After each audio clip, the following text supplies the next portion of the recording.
Good morning વિદ્યાર્થી મિત્રો.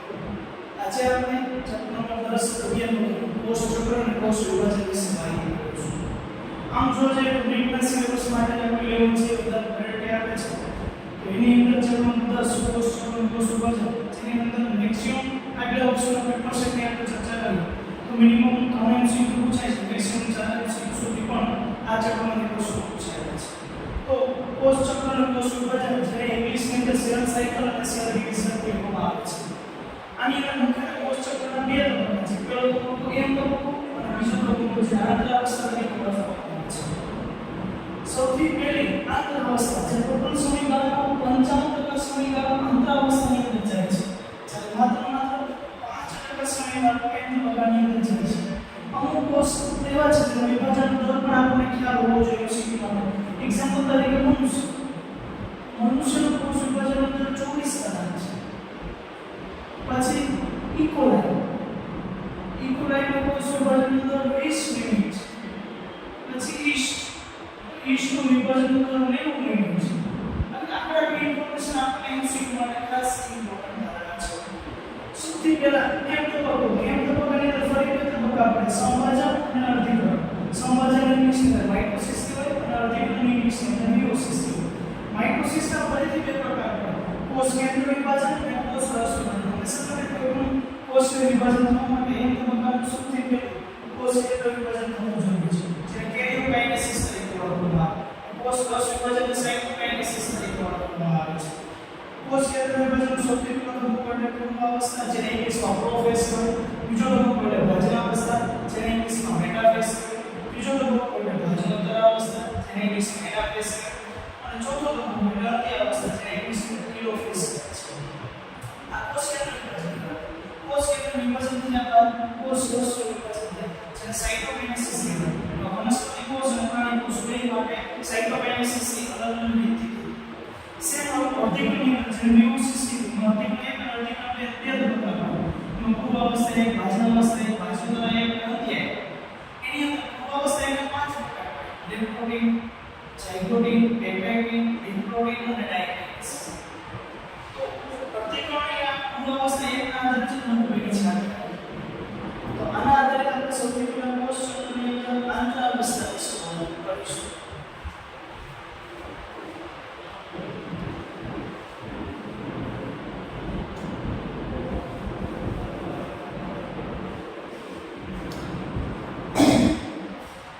આંતરાવસ્થાનો સૌપ્રથમ તબક્કો એટલે જીવન તબક્કો. જીવન તબક્કામાં શું થાય? આગળના તબક્કાની પૂર્વ તૈયારી. આગળનો તબક્કો એટલે એસ તબક્કો, જેમાં શું થશે? તો DNA નું સ્વયંજનન થાય.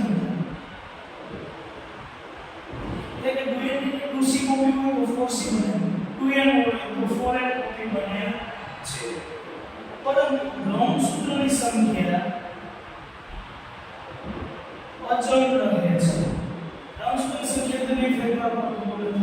એટલે પૂર્વ તૈયારી અંદર પ્રોટીનનું સંશ્લેષણ થાય, RNA નું સંશ્લેષણ થાય, બધા પદાર્થોનું સંશ્લેષણ થાય. હવે જીવ તબક્કો જેને વૃદ્ધિ તબક્કો તરીકે પણ આપણે ઓળખી શકીએ. જેની અંદર કોષ છે, દળ, કદ, વજન ની અંદર વધારો થાય. જીવ તબક્કો પૂરો થાય પછી એમ તબક્કાની શરૂઆત થાય. આ એમ તબક્કો દેખાવા દ્રષ્ટિકોણથી ઘણો બધો મોટો છે, પણ સમય ટોટલ સમયગાળાના 5% સમયગાળો જ રહે છે. એટલે સૌથી પહેલા સંભાજન એટલે માઇટોસિસની અંદર કોષ કેન્દ્ર વિભાજન વિશે માહિતી મેળવીશું. પરંતુ આપણા માટે નિર્ણયસિક ગણતરી બનાવવી કેવી રીતના પૂછાય છે આપણે જોઈએ. એક્ઝામ્પલ તરીકે 256 કોષો બનાવવા માટે કેટલા સંભાજન જોઈએ? તો આના માટે ગણતરી કરવાની હંમેશા માટે કે 2 માંથી 4, 4 માંથી 8, 8 માંથી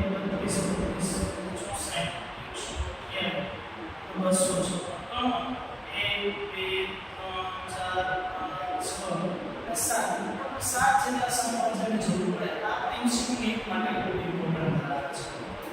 આગળ જ્યારે એક MCQ પૂછાય છે કે કોઈ ઇકોલાઈનો કોષ જેનું વિભાજન દર 1 મિનિટ છે, તો આને કોઈ બીકરની અંદર રાખે છે. આ બીકરને અડધું ભરાતા 59 મિનિટ જેટલો સમય લાગે. તો આ બીકરને આખું ભરાતા કેટલો સમય લાગે? ગણતરીના દૃષ્ટિકોણથી જોવા જઈએ તો 59 મિનિટ દરેકનું વિભાજન દર 1 બધા વિભાજન કરો તો મીટર આખું ભરાય તો 59 + 1 મિનિટ 60 મિનિટ તમારો જવાબ. તો ગણતરી આધારિત એકની અંદર ઘણા બધા એમસીક્યુ પૂછાય છે. એ તબક્કા આધારિત પણ એમસીક્યુ નથી. ટીએનું સંયોજન કયા તબક્કામાં થાય, ટીએનું જે મટીરીયલ એટલું છે તો આગળ તબક્કામાં કેટલું મટીરીયલ થશે. આવા કોઈ પણ પ્રકારના એમસીક્યુ આપણને આનામાંથી પૂછી શકે. બીજું આમ જો સંભાજનના અંતે બે સરખા બાળકોષો મળે, અર્ધીકણના અંતે જેનેટિક મટીરીયલ વધુ થઈ જતું 4 એકની બાળકોષો મળતા હોય છે. સંભાજન કોષ કેન્દ્ર વિભાજનનો સૌથી પહેલો તબક્કો એટલે પૂર્વાવસ્થા. તો પૂર્વાવસ્થા કેવી રીતે થાય છે એના વિશેની માહિતી આપણે લઈશું. કે પૂર્વાવસ્થામાં શું થાય છે જેથી કરીને અલગ આપણે કહી શકીએ.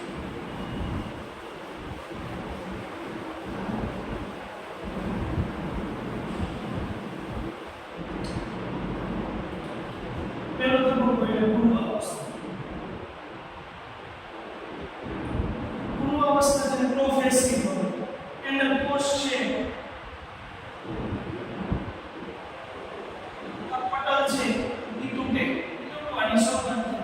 બીજું તારા કેન્દ્ર આ દિશાની અંદર, તો તારા કેન્દ્ર છે વિરુદ્ધ ધ્રુવ તરફ ગતિ કરે. આ ત્રીજું કાર્ય. આની અંદર જનિત દ્રવ્ય રહેલું છે એનું ઘનીકરણ એટલે કે એનું સંકોચન થાય છે. પછી આની અંદર અંગિકાઓ રહે. અંગિકા એટલે કે અંતઃકોશોજાળ, રિબોસોમ, લાઇસોસોમ, આ બધા પ્રકારની અંગિકાઓ છે એ અદ્રશ્ય થાય છે. એટલે આ અવસ્થાની અંદર કોષ છે ને પટલ તૂટી ગયું, તારા કેન્દ્ર આ બાજુ આવી ગયા અને રંગસૂત્ર છે કે એકદમ સ્પષ્ટ નહીં પણ આછા પાતળા રંગસૂત્ર જોવા મળે. એમસીક્યુ પૂછી શકાય નીચેના કઈ અવસ્થાની સ્પષ્ટ રંગસૂત્ર જોવા મળે. પૂર્વ અવસ્થામાં જોવા મળતા નથી, હંમેશા ભાજના અવસ્થાની અંદર સ્પષ્ટ રંગસૂત્ર જોવા મળે છે. પૂર્વ અવસ્થાની અંદર આછા પાતળા રંગસૂત્ર આપણને જોવા મળતા હોય છે. એનાથી આગળ આ એટલા કાર્ય યાદ રાખો કે કોષ કેન્દ્ર પટલ તૂટે, બીજું તારા કેન્દ્ર વિરુદ્ધ પોતાની સ્થાન પર જાય, પછી અંગિકાઓ અદ્રશ્ય થાય, જનિત ઘનીકરણ થાય. એટલી બાબત ધ્યાન રાખો એટલે પૂર્વ અવસ્થાનું કાર્ય પૂરું થાય. એના પછી આગળ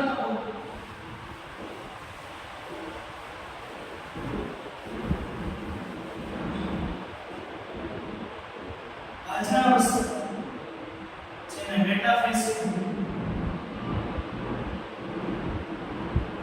તો ભાજના અવસ્થા જેવો શું થાય કે પહેલું કાર્ય રંગસૂત્ર છે સ્પષ્ટ જોવા મળશે.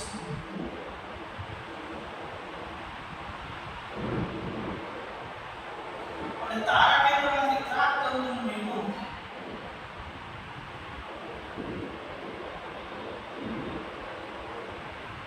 આ ભાજના અવસ્થાની અંદર જોવા મળે. હવે આ તારા કેન્દ્રમાંથી નીકળતા ત્રાક રંગસૂત્રના કાઇનેટોકોષ એટલે કે સેન્ટ્રોમિયર તમે ભાગ સમજો. રંગસૂત્ર હોય ને સમજવું. રંગસૂત્ર છે એક રંગસૂત્રનું દર્શન હશે એમાં બે રંગસૂત્રિકાઓ એક હોય ને બે રંગસૂત્રિકાઓ વચ્ચેનો ભાગ એને સેન્ટ્રોમિયર કહેવાય. એની સેન્ટ્રનો ભાગ એને તે કાઇનેટોકોષ સાથે નીકળતા ત્રાકતંતુ જોડાય અને ભાજન તલ જેવી અવસ્થા છે એટલે રંગસૂત્ર છે ને આડી અવસ્થાની અંદર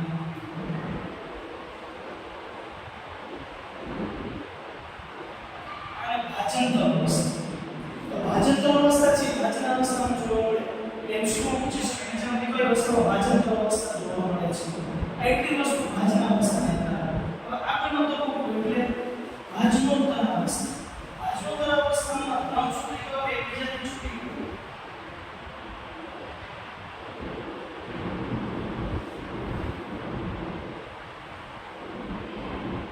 તારા કેન્દ્ર છે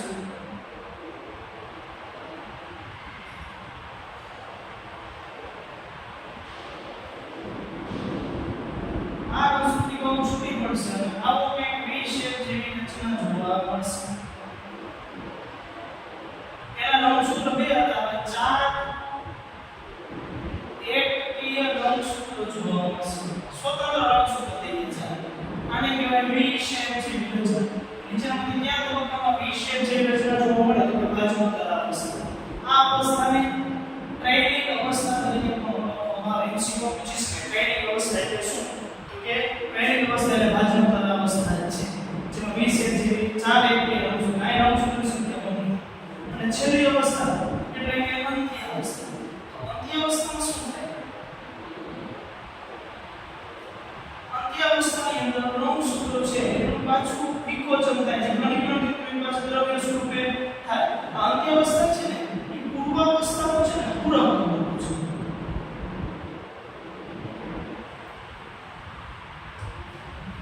પૂર્વાવસ્થામાં જે મેં વિરુદ્ધ સંકારી જોવા મળશે એટલે જે અંગિકાઓ અદ્રશ્ય થતી અંગિકા છે દ્રશ્યમાન થશે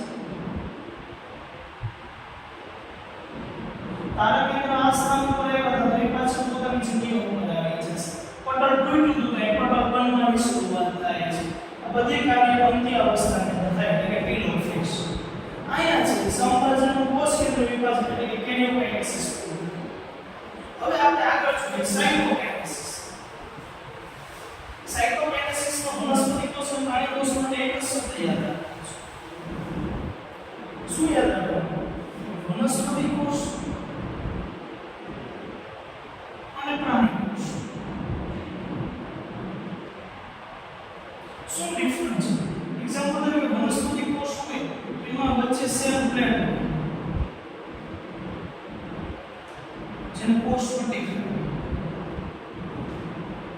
જેની અંદર અંતઃકોષ ઝાડ રિબોઝોમ સ્યુડોઝોમ અહીંથી કેન્દ્રથી પરિઘ તરફ ખાંચે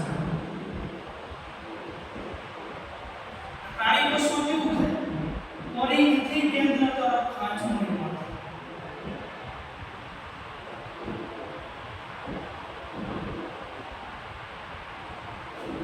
કેન્દ્રથી પરિઘ અને પરિઘથી કેન્દ્ર તરફ ખાંચવાનું નિર્માણ થાય બે વચ્ચેનો મુખ્ય તફાવત કે પ્રાણી કોષમાં પરિઘથી કેન્દ્ર તરફ ખાંચવું એટલે બે ભાગો સમ મળે અને આમાં પરિઘ કેન્દ્રથી પરિઘ તરફ ખાંચવું નિર્માણ થાય એટલે સાયટોકાઇનેસિસ એટલે કે કોષ રસ અહીંયા છે સંકોચનનું સંપૂર્ણ કામ પૂરું થાય છે હવે આના આધારે એમસીક્યુ જોડતા જોડવા માટે નીચેનામાંથી કઈ અવસ્થા ક્યાં તબક્કામાં જોવા પડે આ બધા નીટ માટે ખૂબ અગત્યના ધરાવે હવે આપણે અર્ધીકરણ જેમાં કોષ ચક્રના અંતે અર્ધીકરણમાં 4 એકની બાળકોષો જોવા મળે અર્ધીકરણ એટલે સૌથી એક તબક્કો આપણે ભણવાનો છે પૂર્વાવસ્થા પહેલો તબક્કો લેફ્ટ પ્રોટીન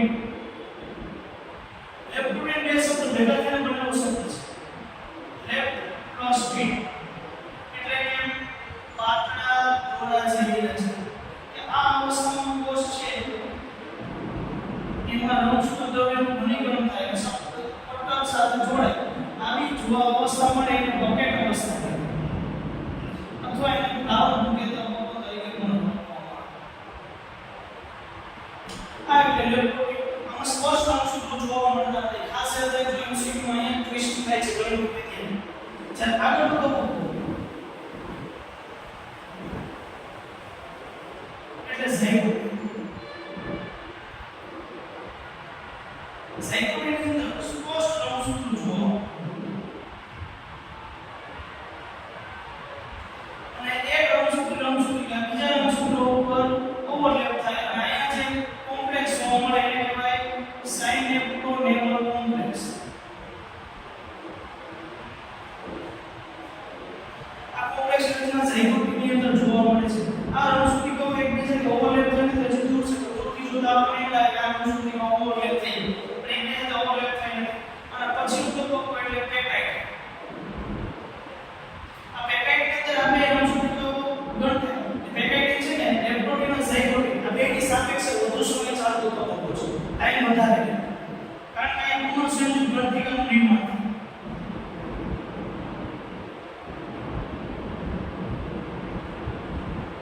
પુનઃસંયોજિત ગ્રંથિકા એટલે ગાંઠ બની જાય એકબીજાના જનિત્રોને આપણે પણ જેને કે વ્યતિકરણ ઇંગ્લિશની અંદર પ્રોસીમો આ બધું પેપાઇડની અંદર જોવા મળે અને છેલ્લું આ કોઈ એન્ઝાઇમ નામ છે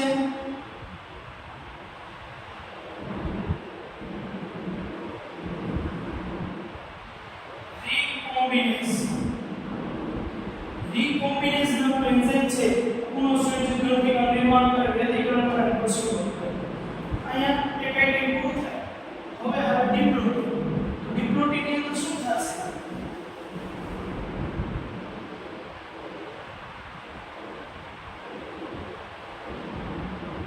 બી પ્રોટીન માટે તો કે ગંઠિકા ચોકી મેગ્નેટિક ખેંચાશે અને બી પ્રોટીનમાં સ્વસ્તિક ચોકડી જેવી રચના જોવા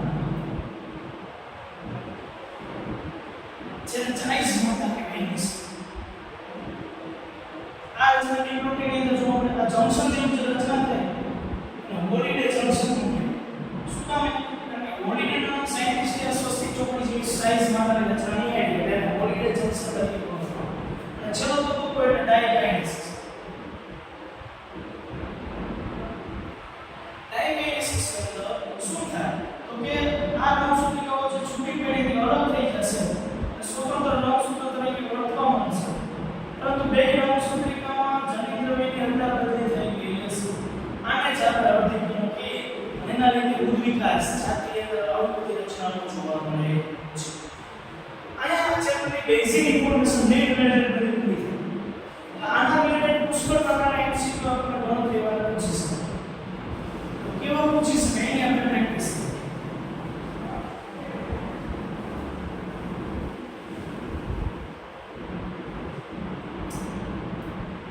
કોઈ એક કોષ જેનું વિભાજન થતું 45 મિનિટ છે 45 મિનિટના અંદર 10 થી 5 ગ્રામ જેટલા કોષો બનાવે છે તો 180 મિનિટના અંતે કેટલા કોષ બનાવે ગણો 45 નું 90 90 ને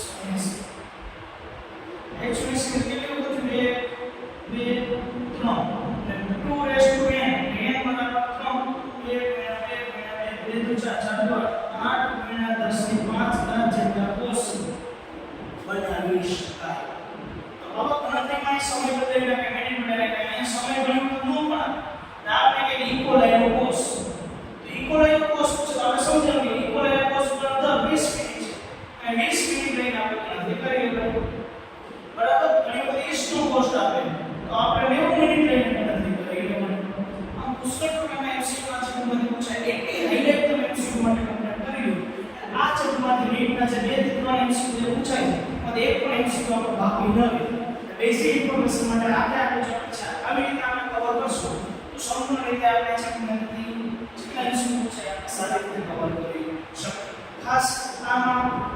કોલમોથ્રેટિક્સ એસ તબક્કાના હમેના કાર્ય પૂર્વાવસ્થાના કાર્ય ઇંગ્લિશ વર્ડ્સ જેટલા પણ ઇંગ્લિશ વર્ડ્સ હાઇલાઇટ કર્યા છે એ બધા વર્ડ્સને આપણે ધ્યાનમાં લેવા પડે બરાબર આ ચેપ્ટરમાં 10 ની સંપૂર્ણ માહિતી પૂરી કરીએ છીએ થેન્ક યુ વિદ્યાર્થીઓ